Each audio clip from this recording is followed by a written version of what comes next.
Okay, let's just jump right in. If you feel like you're losing interest in, well, everything, listen up. This isn't some kind of moral failing on your part. It's actually a biological system, and it's been hijacked. But don't worry, I'm gonna give you the 3-step cheat code to take it all back. So, does this sound familiar? You wake up and everything just feels kind of flat. You know, like the world's been drained of its color. The stuff that used to get you fired up, your job, your hobbies, even binging your favorite show, it just doesn't hit the same way anymore. If that's you, you're definitely not alone. Yeah, this feeling actually has a name. It's called Anhedonia. But here's the thing that most people get wrong. The core of it isn't really about sadness. It's about the loss of wanting. It's that internal engine, that little signal that makes life feel like it's worth chasing after. And for a lot of us, it's just fading out. And look, this is not just a you problem. It's like this quiet epidemic. Just take a look at these numbers. That first bar, that's about 40% of adults saying they feel chronically disinterested. The second one shows a 3-fold increase in these symptoms since just 2010. And that last bar, well, that's a big one. 7 hours. That's our average daily screen time. A huge clue as to what's hijacking our brains. Okay, so this is the crucial point. A lot of people treat this like it's some super complex psychological issue or maybe just a failure of willpower, but it's not. It's actually a really simple biological process. It's a totally predictable response your brain is having to the world we live in today. And that whole process, it starts with a giant misunderstanding. I'm sure you've heard it. Dopamine is the pleasure molecule. Well, the science says that's flat out wrong. See, dopamine isn't about the feeling of pleasure. It's the chemical of pursuit. It's what makes you want to get the thing in the first place. This really breaks it down perfectly. Over on the left, you've got wanting. That's all dopamine. It's the force that makes you grab your phone and just start scrolling. But on the right, you have liking, the actual enjoyment you get. And that's driven by totally different chemicals, like opioids. The problem is, our modern world is amazing at hijacking the wanting system, but it leaves the liking system totally unsatisfied. And that's why you can scroll for an hour and then just feel nothing. So how does this hijacking actually work? Well, think of your dopamine system like it has a baseline level, like a thermostat setting. When you get a massive unnatural spike from something like a social media feed or junk food, your brain panics and drops that baseline way down to compensate. And the result? Now, normal stuff like a walk or reading a book or just talking to a friend, it doesn't provide enough of a kick to feel interesting anymore.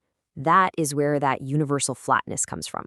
Okay, but here's the good news. Since this is a biological process, it means there's a clear, straightforward protocol to reverse it. It's like a simple 3-step cheat code to reset your whole system and take back your brain. So let's break it down.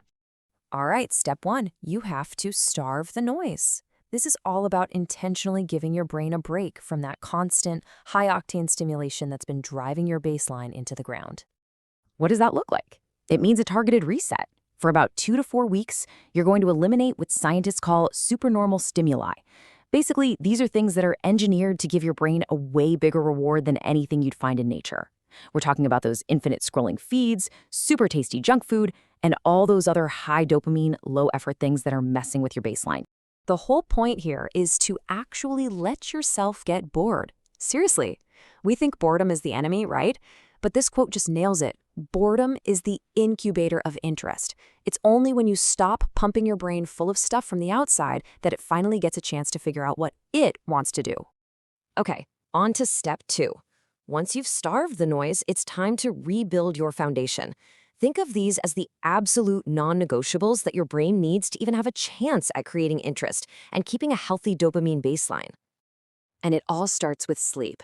Getting 7 or more hours isn't a luxury, it's critical maintenance for your brain. While you're sleeping, your brain has this amazing cleaning system that clears out all the junk. If you don't get enough sleep, that junk builds up, clogs this system, and you literally start your day with a foggy brain that's way less responsive to anything good. Next up, movement. The goal is about 150 minutes of moderate aerobic exercise a week. And listen, this isn't about getting shredded, it's about your brain chemistry. Exercise is the single best way we know to boost something called BDNF. Neuroscientists literally call it miracle grow for your brain. It helps grow and strengthen your dopamine circuits, making them tougher and just plain better at their job. And last but not least for this step, connection. Just one genuine conversation a day. Our brains are wired to be social. Real, live human interaction is one of the most powerful and, this is key, natural ways to regulate our dopamine. It gives you a healthy, sustainable reward that all that junk stimuli just can't copy. It's not a nice to have, it's a biological need for a balanced brain. All right, and now for the final active step. The noise is done, the foundation is solid, now it's time to actually hunt for interest. And I mean hunt. Think of interest not as some passive feeling you just wait around for, but as a skill you can actually practice to rebuild those motivation circuits that have gotten weak. Now this right here might be the most important mindset shift of all. When your system is running on empty, motivation is not going to show up first. The feeling of interest will follow the action. It doesn't come before it. You have to turn the key and start driving before you can feel the car moving. So how do you actually do this whole hunting thing? Here's a simple toolkit. First, start a curiosity journal. Just write down one question a day to get the gears turning. Next, use the 2-minute rule. The hardest part is always starting, so just tell yourself you'll do it for 2 minutes. That's it. Also, aim for interesting, not perfect. This takes all the pressure off. And finally, go be a total beginner at something new. The simple act of learning is like a lightning bolt to your brain's reward circuits. And that's it. That's the cheat code. See, it's not about some huge, overwhelming life change. This final idea here really sums it all up. You do not need to fix everything at once. You just need to fix one thing. Maybe you just start with step 1, or maybe just one tiny part of step 2. Your brain's reward system, it responds to progress, not to perfection. So the only question left is, what's the one thing you're going to fix first?